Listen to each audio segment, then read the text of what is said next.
Mom sided with stepdad and his kids kicked me out. But they forgot that I own the house. Now it's time to take it back. It never occurred to me, 35, that my father's meticulous estate planning would ultimately cause our family to fall apart. There's a lot to digest here, and I want to make sure I'm giving you the whole picture. So let me start at the beginning. One of the big tech businesses in Seattle employs me as a senior software architect. My dad always had this kind of job in mind for me. Technology is the future, he would exclaim proudly. After I was accepted to UW's computer science program, he had a profitable construction business and wasn't a techie, but he had a remarkable knack for predicting trends.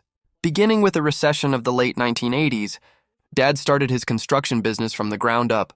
Throughout some of the most difficult periods in the industry, he took on projects that other contractors wouldn't take on, using only a pickup truck and his tools. Back then, Mom told me they lived in a small apartment and were frugal, but Dad had this unwavering faith in his vision. He would frequently remark, "The key is to build relationships, not just buildings." That way of thinking got him through his difficult early years.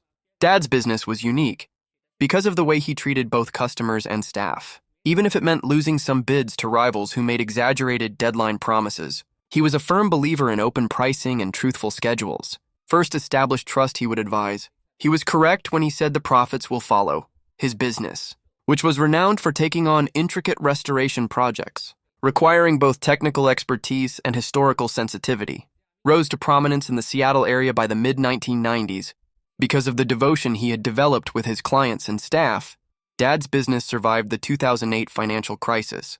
When many construction companies were failing, he didn't fire a single employee during that period. Rather, he reduced his personal income to zero and took out a second mortgage on his cherished Mustang. I learned more about leadership from watching him handle that issue than I could have from any management course. Your employees are your extended family. He told me you take care of them. They'll take care of your business. I didn't realize at the time how much his managerial approach affected my own career. Many of his ideas were put to use. When I was promoted to team lead at my software business, I established thorough documentation procedures for our code, much as he had kept thorough project logs for every building site. I was able to lead my development team through challenging project deadlines thanks to his attention on fostering good relationships. I met Emily, 34F, at a hackathon in my junior year. She assisted in planning the event while pursuing her studies in business administration. Despite my lack of sleep, energy drink addiction, and likely messy appearance, she somehow found my love of code charming. From the first time he laid eyes on her, Dad fell in love. He told me she grounds you following their first meal together. Don't let this one get away after college.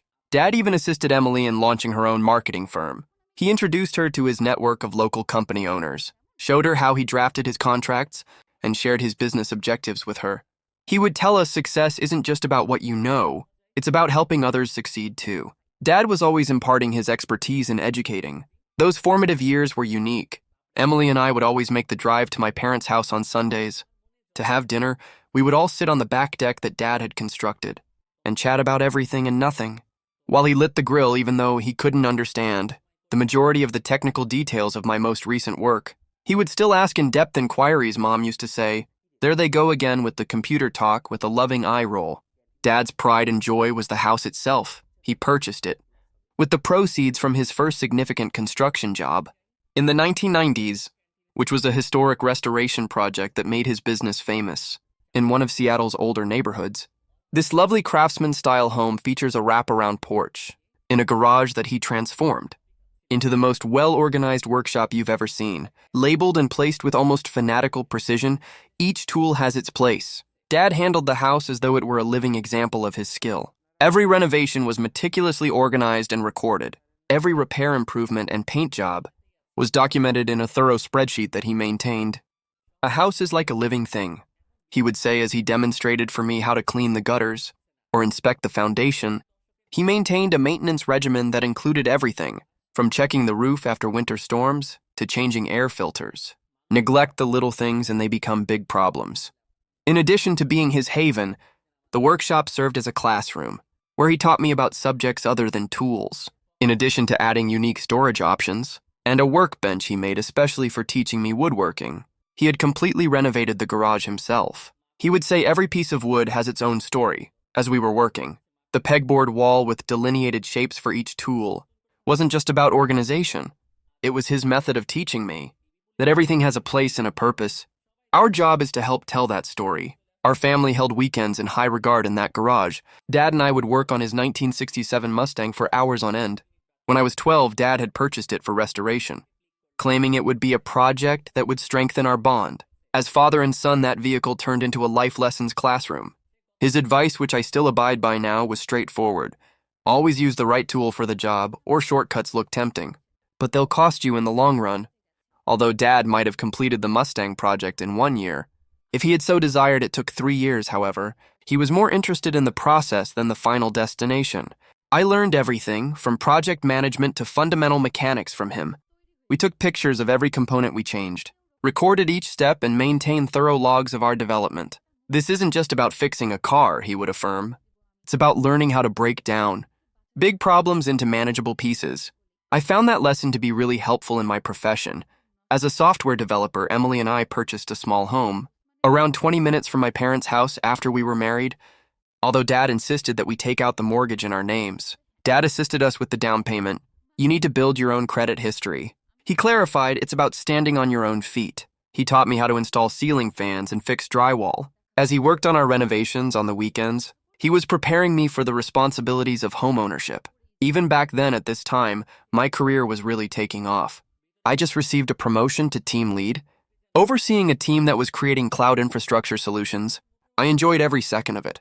Even if the hours were long and the strain was great, during my lunch breaks, Dad would frequently call to check in. Without discussing anything specific, he was aware of the demands of managing a group and overseeing the work of others. Remember to delegate, he would say. You can't do everything yourself. Just like I can't build a house alone, when Dad initially stated feeling exhausted all the time, we were discussing the possibility of starting a family. He continued to put off seeing a doctor despite Mom's insistence. Just working too hard, he would dismiss our worries. He was working on his largest project to date, a multi-million-dollar development deal that would have established his business for the ensuing 10 years. In retrospect, I regret not pressing harder and insisting on those examinations sooner. Perhaps things might have turned out differently. At the time, the business was expanding quickly. Dad was discussing growing into historical restoration projects in the Pacific Northwest and had recently launched a second office in Portland. He has established a reputation for updating the infrastructure of historic structures. Without sacrificing their character, he would tell his clients, it's about embracing the future while respecting the past. Everything he accomplished, including his personal and professional life, was impacted by his love of preservation. The Mustang was the subject of our last meaningful discussion. He was discussing taking it to car shows, now that we had completed the restoration, when he remarked, we should sign up for the Pacific Northwest Classic. His eyes glowed like a child. He continued to plan for the future until the very end, saying, show these youngsters what a real muscle car looks like. It began like any other morning, until everything changed when Mom called. My phone buzzed while I was in an early meeting. We were in the midst of an important project conversation, so I nearly didn't respond. But I had to go out and take it. For some reason, Mom was crying so hard she was having trouble speaking. Dad had passed out on a construction site. He had left by the time I arrived at the hospital. According to the physicians, it was a sudden and severe heart attack. He was only 58. The weeks following Dad's passing were a haze of mourning, and bureaucracy. The funeral was crowded. Dad's business and community involvement had impacted countless people. Suppliers, contractors, and even rival businesses came to show their support. Everybody shared a story about how Dad had supported them, given them advice, or simply been there for them when they needed someone to confide in. One old craftsman told me how, despite being unable to work during a protracted illness, Dad had managed to keep him on the payroll. Your father understood that business was about people first. He stated, the workers of the company were heartbroken. Many of them had known Dad for decades, and they told me things I had never heard before, like how he had paid for the college textbooks of one foreman's daughter, assisted another through a divorce, or remained late to teach apprentices. The nuances of historical restoration, with pictures and handwritten remarks from both clients and employees, the workplace conference room, was transformed into an unofficial monument. We were all surprised by how well Dad had prepared for everything. His attorney, Mr. Anderson, summoned us in for a meeting a week following the funeral. He took out this enormous accordion file that read Family Security Protocol and was neatly handwritten by Dad. Dozens of carefully arranged papers, with comprehensive instructions for various areas of his land, were found within. I was given a 3-day tour of Dad's estate paperwork by Mr. Anderson. Each color-coded container had personal notes outlining his decisions. In addition to legal paperwork, I've never seen an estate plan this thoroughly. In my 35 years of practice, Mr. Anderson remarked, Dad had even included a 5-year business transition plan, with backup plans for various circumstances. After that, Mom began going to her church's bereavement support group. She first met Steve 58M. There, initially, she only mentioned him in passing. Steve suggested this great book about healing. Or Steve said it's normal to feel this way. He was one of the group facilitators, and had lost his wife to cancer 2 years earlier, even if it seemed a little early. I was happy that she was receiving support. I was reminded by Emily that everyone experiences grief in a unique way. Every Tuesday night, the church grief support group met. Before long, Mom was attending church functions with Steve more often. After services, coffee gatherings became lunch meetings, which in turn became dinner dates. Our family friends began to worry about how quickly their friendship was developing. At a family get-together, my Aunt Jane pulled me aside because she was concerned that Mom was hurrying into things to make up for Dad's absence. Mom's changes became more apparent. Her haircut changed. She started dressing differently, and she even threw out the garden that Dad had helped her create. Every time I questioned these changes, she would respond, "It's time for a fresh start."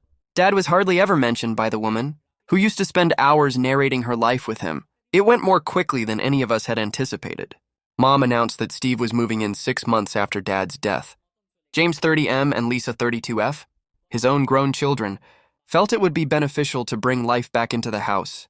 I made an effort to be sympathetic, but it seemed like she was in a rush to replace everything Dad had constructed. I'm at a crossroads right now. How can I preserve Dad's legacy without jeopardizing Mom's chances for happiness? Emily advises me to strike a balance, but I can't help but think of Dad's letter son. Preserve those memories first. Update. I apologize for the wait for the update and appreciate all of the advice you gave on my previous article. 3 months have passed since my last post, and things have become much worse. Steve's domineering demeanor used to bother me, but now he acts as though he owns the house. My dad left me. Steve made the decision to begin a significant restoration project. Last month, without even asking my permission, the built-in bookshelves my dad had made for the living room were being torn up by contractors when I visited one weekend. As if he owned the building, Steve was watching over them and directing them to just throw all this old wood in the dumpster. These were the final project Dad and I worked on together. Before he became ill, so they were more than just shelves, he responded angrily when I approached him. He said, "Look, son," with a condescending emphasis on the pronoun, "this house needs to be brought into the 21st century. Your father's taste was well dated. We're doing you a favor by increasing the property value." I reminded him that any modifications required my consent legally. Mom obviously agreed with him, but he simply chuckled and added, "Your mother and I live here. We don't need permission to improve our home. Steve knows about these things." She acknowledged he's just trying to help. The woman who formerly loved those bookshelves and used to place her collection of antique teacups on them for Christmas now acts as though they were just taking up room. I showed her Dad's thorough house maintenance plans, but she disregarded them as dwelling in the past. Additionally, the relationship with Steve's children has deteriorated. James has taken over Dad's workshop and transformed it into a CrossFit facility. While I was on a business trip, he held a garage sale and sold the majority of Dad's tools by repainting rooms and installing modern vinyl planks in place of Dad's meticulously refinished hardwood floors. Lisa is treating the space as though it were her own personal design project. One evening after dinner, Steve grabbed me aside and said, "Since we're paying to live here, we should have our names on the deed." It's only fair I had to explain him that they don't pay a mortgage, because Dad's planning has paid for the house in full. They don't even cover their rent, all maintenance expenses. Insurance and property taxes are paid for by me. Emily recommended that we stop making weekly visits. Now that Emma is here, she is correct. No one benefits from the stress in that household. However, taking a back seat has only made Steve more confident.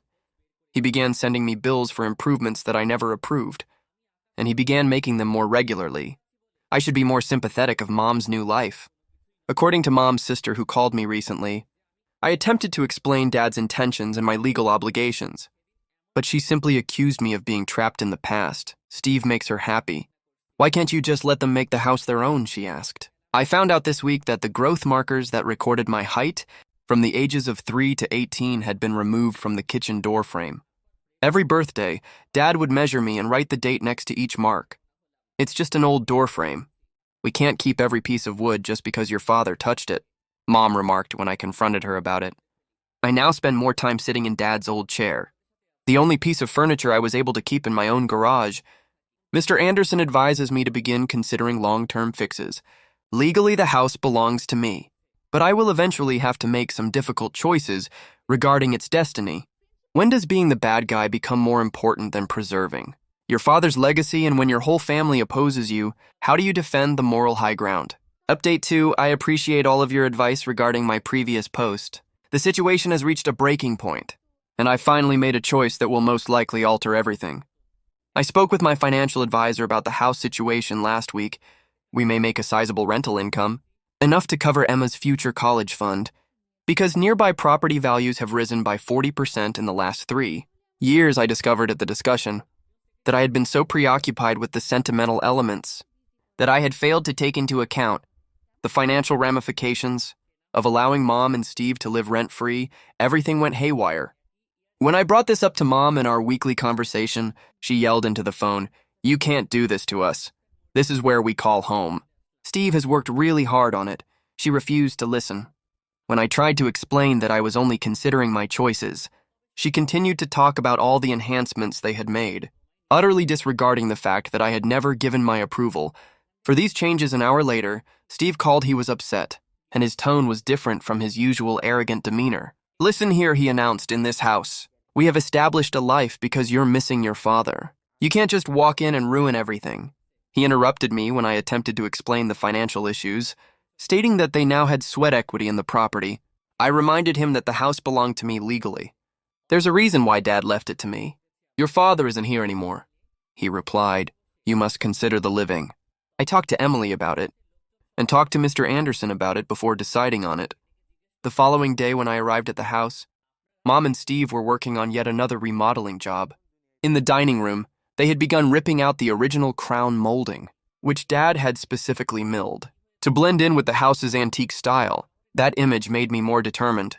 They have 2 weeks to find another place to live. I told them. Mom burst into tears at once. Accusing me of being callous and harsh, Steve tried to scare me by arguing with me about my inability to throw them out on the street. He began enumerating all of their local ties, including his place of employment, their church, and their neighborhood pals. When faced with challenging circumstances, I maintained my composure and firmness. As my father had taught me, I declared, "This is my property. Dad left it to me for a reason, and I'm exercising my legal right as the owner." Steve's cheeks flushed, and he began to enumerate all the money they had spent on upgrades.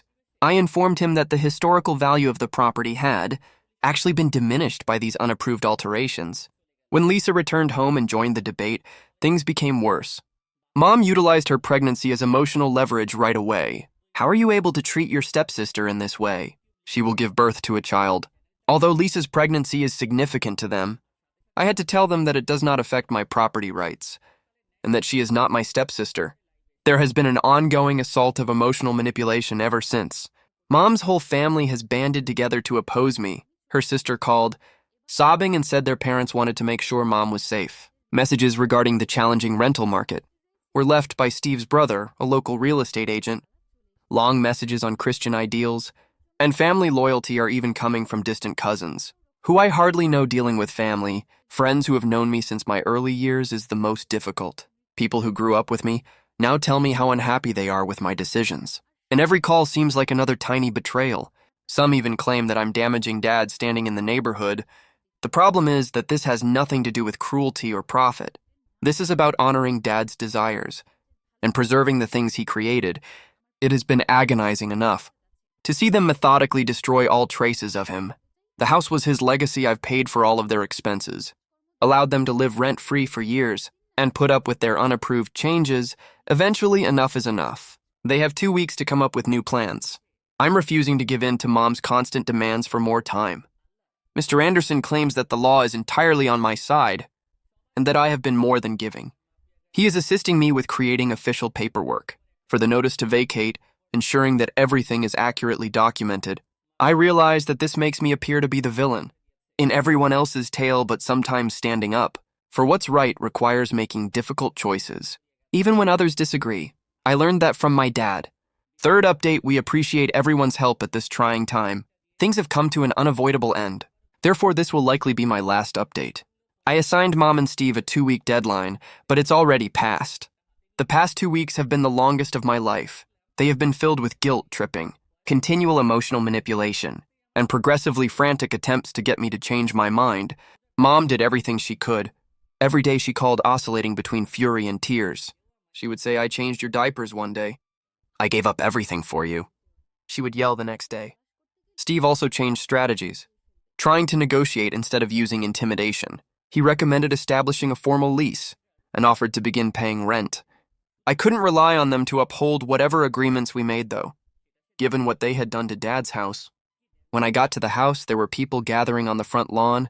3 days prior to the deadline, Mom had enlisted the help of friends from church, family, and even some of Dad's former business partners. They had prepared statements about moral commitments and family responsibilities. As part of what amounted to an intervention, I listened to people criticize me for being a bad son for 2 hours. The topic of honoring your parents was discussed by Mom's pastor. Dad's old secretary remembered his generosity with tears in her eyes.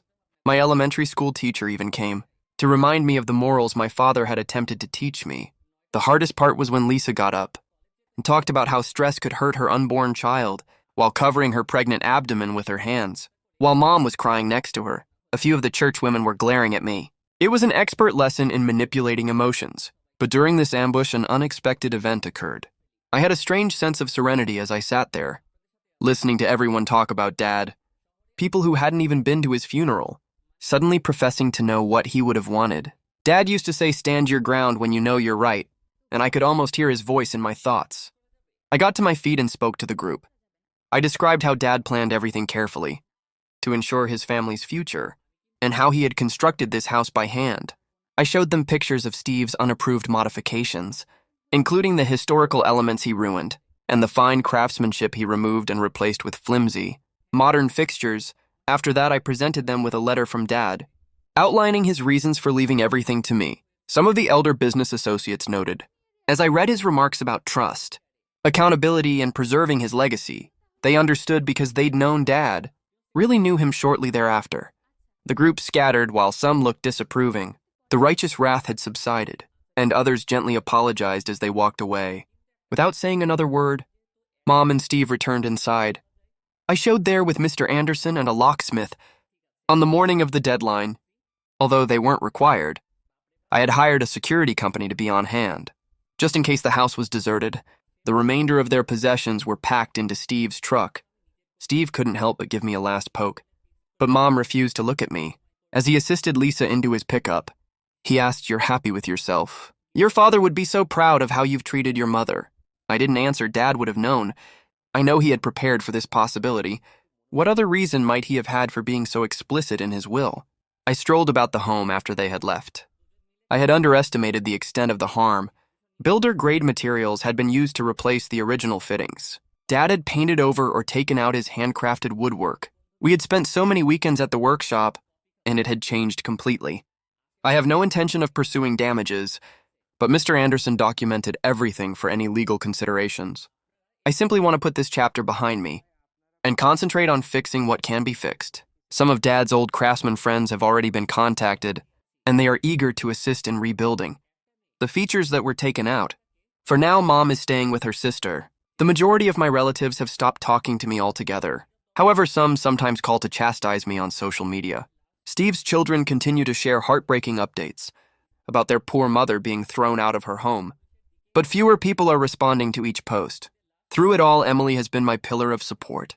She reminds me of Dad's letter whenever I begin to doubt myself. Expressing his faith in my ability to make the right choices, I will eventually tell Emma about her grandfather and the heritage he attempted to preserve. But she is too little to comprehend what is occurring right now to restore the house to its original state.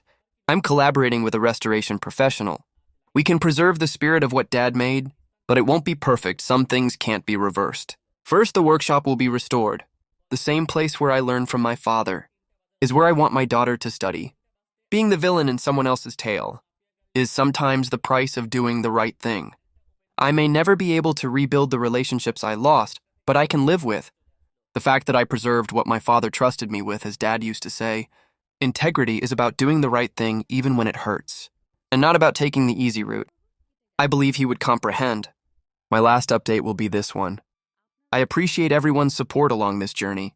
Thank you for watching. If you haven't subscribed yet, please do so, and hit the notification bell to stay updated with more shocking, real-life stories happening around you.